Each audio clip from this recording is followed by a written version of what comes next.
PAN de Toronto abre com show do circo mais famoso do mundo. Na disputa dos saltos ornamentais, brasileira se recupera depois de errar feio nas eliminatórias.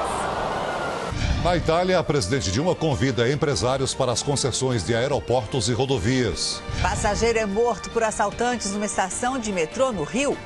Denúncia do Jornal da Record leva o Santos a investigar venda de vagas nas categorias de base. Boa noite. Uma apresentação.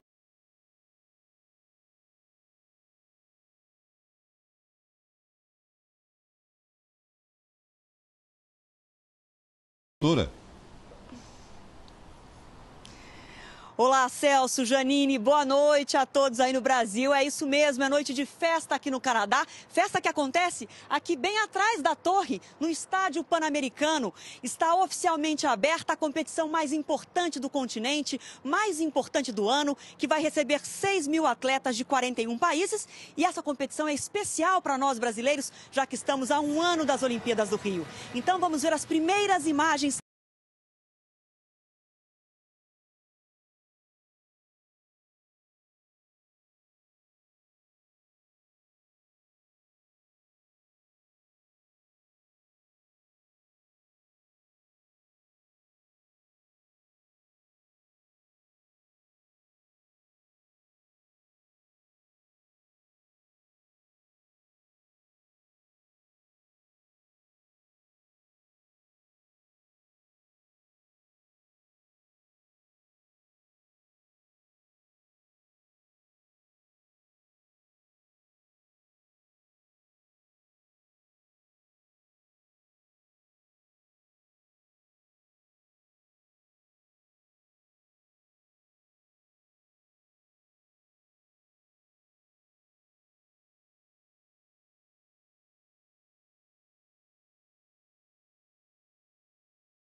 Serão os anfitriões dos Jogos Olímpicos do Rio 2016. Thiago Pereira levando a bandeira do Brasil, 12 medalhas de ouro e 2 pan-americanos consecutivos, passando também o Bernard, hoje um grande dirigente do Comitê Olímpico Brasileiro, e Thiago Pereira mostrando a força dessa delegação que quer a todo custo fincar o pé no Canadá e fazer história no Rio em 2016.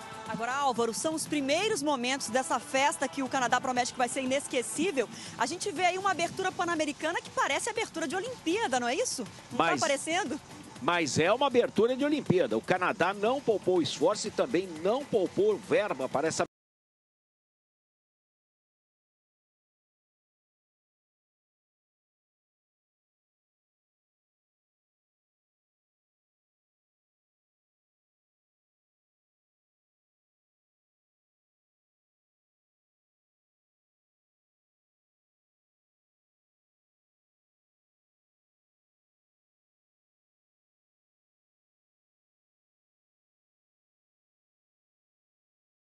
tem chance de ganhar muitas medalhas, inclusive disputando contra vários atletas americanos. Daqui a pouquinho eu volto a falar com você, Álvaro, para mostrar outros momentos dessa festa linda. E você pode acompanhar na tela da Record, vai acompanhar logo depois da super tela os melhores momentos da festa de abertura do PAN de Toronto. Agora, antes mesmo dessa cerimônia de abertura, uma atleta brasileira dos saltos ornamentais passou por um momento difícil hoje, viu? É a Ingrid Oliveira, de 19 anos. Vamos ver a imagem? Ela saltava da plataforma de 10 metros, um salto novo que ela treinou há pouco tempo, começou a treinar há poucas semanas, mas cometeu um erro grave, caiu de costas na água. Ela é jovem, estreante em PAN, e depois desse erro saiu da piscina muito desolada, decepcionada, chorando bastante.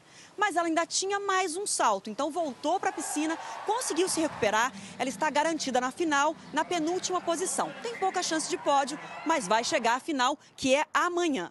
E agora está chegando a hora de dar uma notícia da medalha, da primeira medalha para o Brasil. E já pode ser de ouro logo amanhã. Temos grandes chances com a nossa equipe masculina de ginástica artística. Hoje foi o último treino dos rapazes, que estão animados, como conta Cleisla Garcia.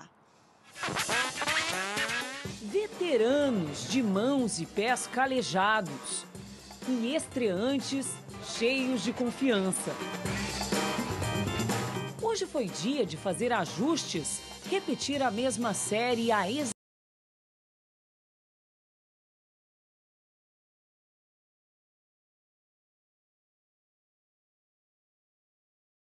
fechadas. Como é que vai ser essa estreia amanhã?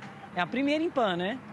A primeira em Jogos Pan-Americanos. A gente está preparado para isso. Eu me preparei bastante para essa competição, então esperamos que dê tudo certo. Amanhã, os meninos vão enfrentar ginastas de 19 países. Na ginástica artística feminina, nossos principais rivais são os Estados Unidos, Canadá, além de Cuba, que deve brigar pelo terceiro lugar. Mas nesse treino, as americanas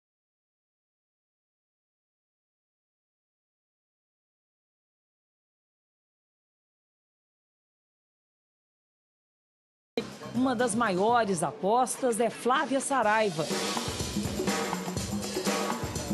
Prata na trave, ouro no solo na etapa da Copa do Mundo de Ginástica em São Paulo esse ano. Quem sabe, mais um em Toronto.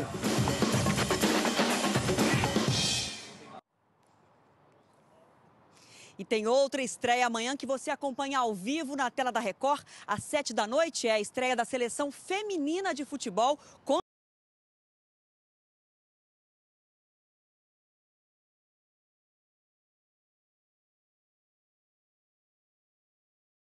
de jogo importante, fundamental para uma boa campanha. Acho que um pouco de ansiedade faz bem para todo mundo. Ela não pode ultrapassar o limite, que aí você não consegue organizar as ideias para jogar aquilo que nós treinamos esse tempo todo que a gente ficou aí juntos. Por isso, a experiência é considerada um dos bens mais preciosos de um time. E, neste caso, a seleção está bem servida. 37 anos, 6 Copas do Mundo, 5 Olimpíadas, 4 Jogos Pan-Americanos. Formiga foi escolhida para ser a capitã, a voz do treinador em campo. Com tantas competições no currículo, nada mais natural. Há muitos anos atrás, tinham me feito esse pedido de ser capitã e sempre recusei. Eu não gosto muito dessa parte não, porque tem algumas coisinhas aí que eu não tenho tanta paciência para tentar resolver. E eu vi que era um momento de aceitar, de tentar ajudar de outra forma. Formiga vai liderar um time com média de 26 anos de idade, equilibrado entre juventude e experiência. Como é que é a liderança dela? Sempre brincando, com brincadeira, mas dentro de campo ela é ela que manda mesmo. Eu falei que a gente tem chance de dar a notícia da medalha do Brasil amanhã. A gente vai dar essa notícia porque o Brasil tem chance de subir ao pódio em 8 esportes. Um deles é a patinação.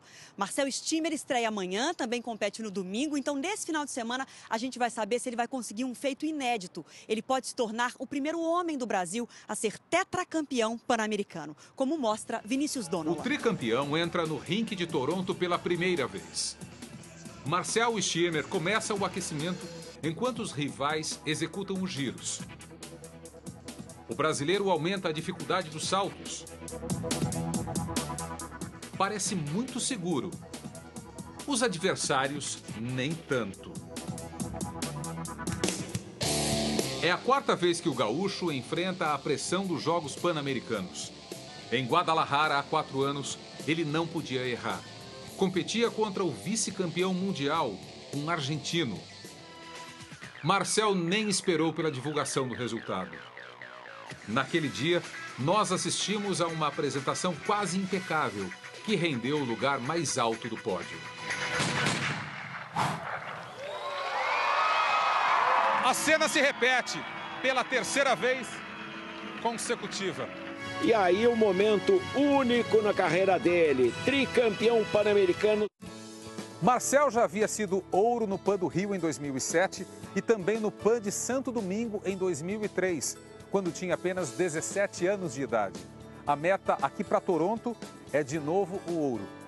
Ouro. Eu quero muito subir naquele pódio em primeiro lugar. Muito. Marcel treina focado e o técnico argentino assiste já coçando a cabeça. Da nossa parte é torcer para que a história se repita.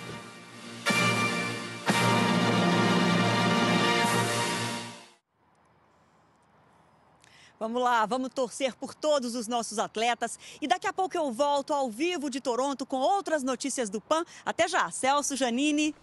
Até já, Adriana. Vamos agora às notícias de hoje no Brasil. Um homem foi baleado e morto numa estação do metrô, uma estação movimentada no centro do Rio de Janeiro, em plena hora do almoço. A estação ficou fechada por cerca de 3 horas.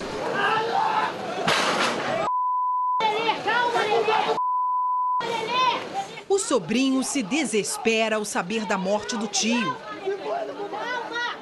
O amigo não segura o choro.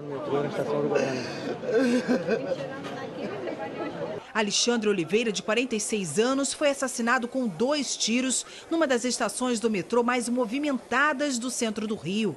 Segundo a polícia, ele foi vítima de 3 assaltantes. O alvo era a mochila, que acabou levada pelos criminosos. Não houve troca de tiro, a vítima foi atingida por trás, covardemente. A vítima trabalhava há 20 anos transportando dinheiro para empresas. Parentes afirmam que Alexandre sempre andava com seguranças, mas apesar disso, demonstrava medo com os riscos da profissão. Todo mundo sente, ainda mais sacando dinheiro de que não é seu. Todo mundo sente. Os seguranças estavam escondidos atrás do balcão. Peritos e investigadores da Divisão de Homicídios isolaram a área. A estação ficou interditada por quase 3 horas. Um passageiro que estava ao lado da vítima foi ferido por estilhaços no joelho. Ele foi levado ao hospital por seguranças do metrô. A polícia vai analisar imagens do circuito interno e do percurso feito pela vítima para tentar identificar os criminosos. O novo modelo do passaporte brasileiro vai ter validade maior e mudança no preço. O documento terá um novo visual e mais itens de segurança. A validade aumentou de 5 para 10 anos, mas o preço subiu R$ 100. Quem tirar o passaporte agora vai pagar R$ 257,25.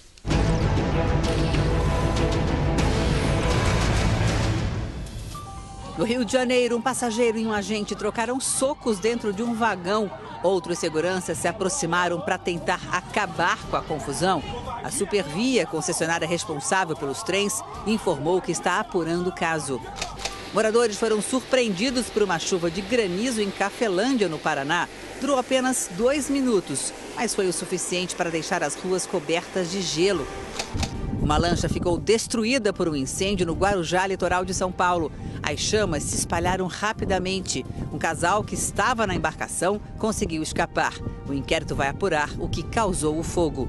Se você tiver algum flagrante, envie para o nosso WhatsApp 989333150. Surpresa para uma garotinha de 11 anos que ajuda famílias carentes no interior nordestino. E ainda uma novidade especial. Você vai ver no Domingo Show. Na estreia do quadro Eu Sobrevivi, Andressa Urach mostra uma história impressionante de superação. Aline queria ser modelo, mas teve os sonhos interrompidos. Depois de ser vítima de um namorado ciumento, ela deu a volta por cima e surpreendeu a todos. É realmente impressionante a sua recuperação.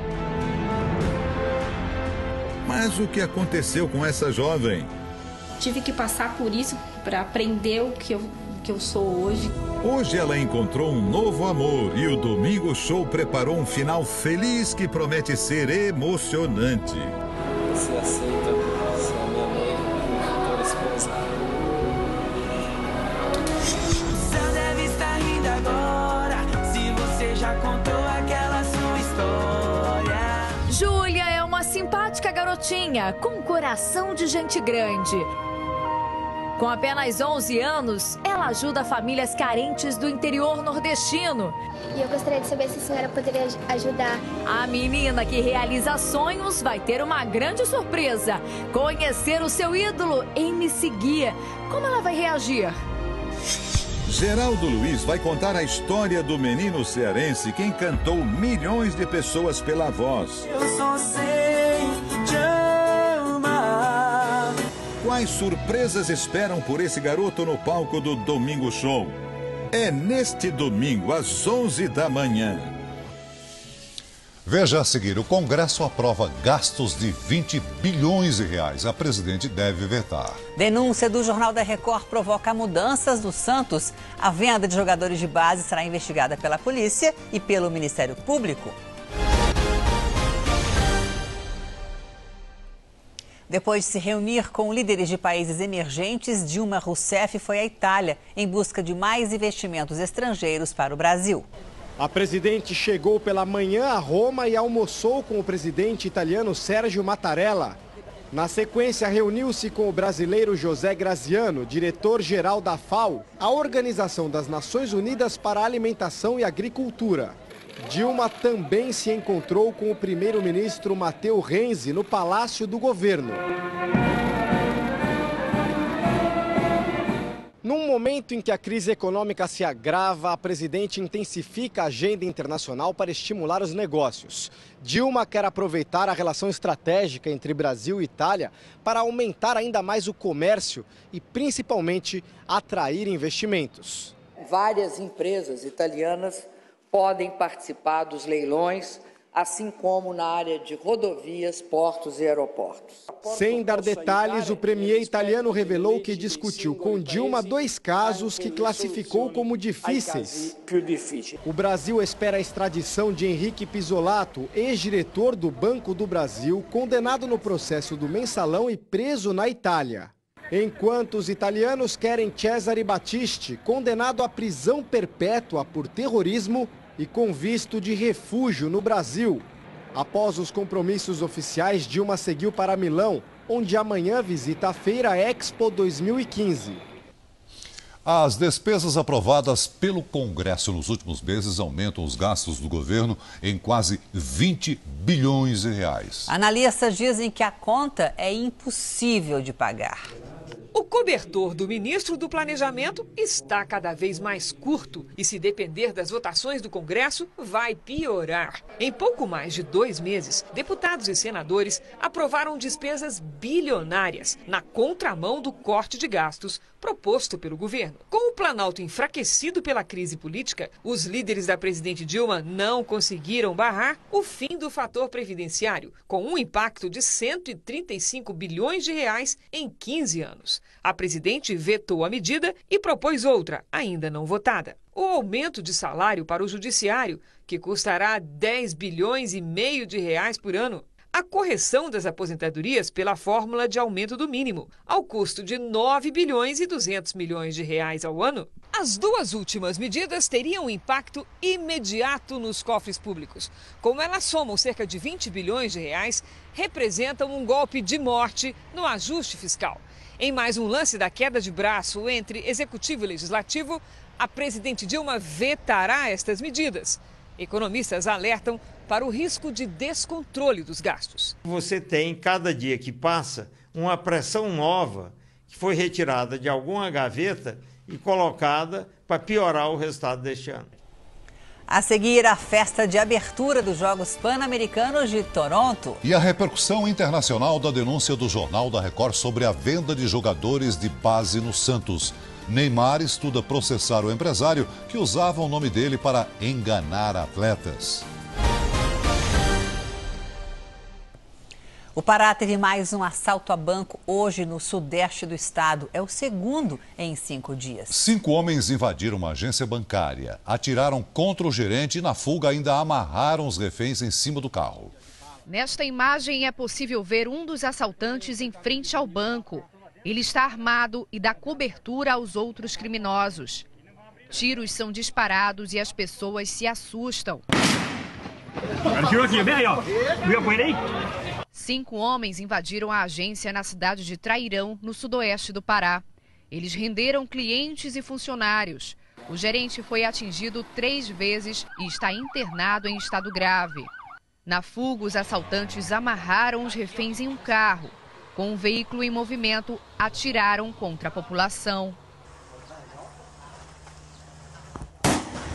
Geralmente são quadrilhas que têm integrantes de vários estados do Brasil e conseguem apenas apoio do criminoso local, né? Justamente na logística. Mas a ação efetiva é praticada geralmente por criminosos de fora do estado ou fora do município. A polícia continua na busca pela quadrilha. Este é o segundo assalto a banco registrado em apenas 5 dias. De acordo com o Sindicato dos Bancários, só este ano foram 41 agências assaltadas em todo o estado, número que já representa 75% do total de ocorrências de 2014. Várias ocorrências que acontecem no nosso estado, elas são principalmente no interior do estado e principalmente quando essas quadrilhas identificam que tem volume de dinheiro circulando na cidade.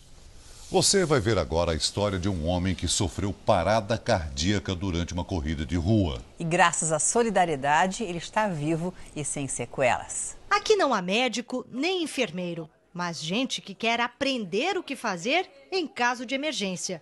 Entre eles, um administrador de empresas que já esteve do outro lado. Em abril, Cristiano participava de uma meia maratona no Rio. A 2 quilômetros do fim do percurso... Eu senti o coração bater muito forte, levei a mão ao peito e caí. Cristiano sofreu morte súbita abortada, quando um quadro de parada cardíaca é revertido a tempo. E só está aqui hoje porque Bruno, que é cardiologista, corria logo atrás dele. Coloquei a mão no pulso dele, vi que ele estava sem pulso, o coração estava parado. E aí eu comecei as manobras de ressuscitação cardiopulmonar. O coração do Cristiano ficou 16 minutos parado. Tempo suficiente para ter causado alguma sequela. Mas ele não teve nada, está aqui inteirinho, com a saúde plena. E essa semana ele voltou a correr. Exatamente. Essa semana eu fui liberado oficialmente pelo médico. Essa mesma prova, eu vou correr lá no ano que vem e vou cruzar a linha de chegada. Dessa experiência, ele tira uma lição. O ser humano não está perdido, né? A gente vê tanta notícia ruim, tanta notícia, né, de violência, de etc e tal, e blá blá blá. Então, o ser humano tem jeito. No Distrito Federal, um homem acusado de sequestro foi preso ao tentar embarcar com 12 meninos. Segundo a polícia, ele se dizia olheiro do Esporte Clube Bahia. Qual garoto não sonha em ser jogador de futebol? Motivados por este desejo, 12 meninos entre 11 e 16 anos quase caíram numa armadilha. Os garotos fazem aula de futebol neste clube em Planaltina, cidade a 45 quilômetros de Brasília. Há uma semana, um homem apareceu aqui, se apresentou como olheiro do Esporte Clube Bahia e convenceu os pais das crianças a deixar os meninos embarcarem com ele para Salvador para participar de uma peneira no clube. O problema é que, segundo a polícia, este homem nunca teve nenhum vínculo com Bahia. O pai de um dos meninos achou estranho o fato do Bahia não ter reembolsado o valor das passagens como foi combinado. Do aeroporto, o pai ligou para o clube, que afirmou que este homem não trabalhava para o Bahia. A polícia foi chamada e ele foi preso em flagrante por tentativa de sequestro. Para nós ficou caracterizado aí uma tentativa de sequestro. Nós não sabemos ainda qual a finalidade que ele levaria 12 crianças para Salvador. Tiago Miguel disse que trabalhava para uma mulher que teria vínculo com o Bahia e que desde 2005 atua como olheiro. Tem jogador que a gente já revelou no próprio clube por intermédio dessa mesma pessoa. Para as famílias, ficaram o alívio e a frustração. Foi uma frustração muito grande, principalmente para as crianças, porque a gente tinha feito toda uma preparação para esses meninos viajar.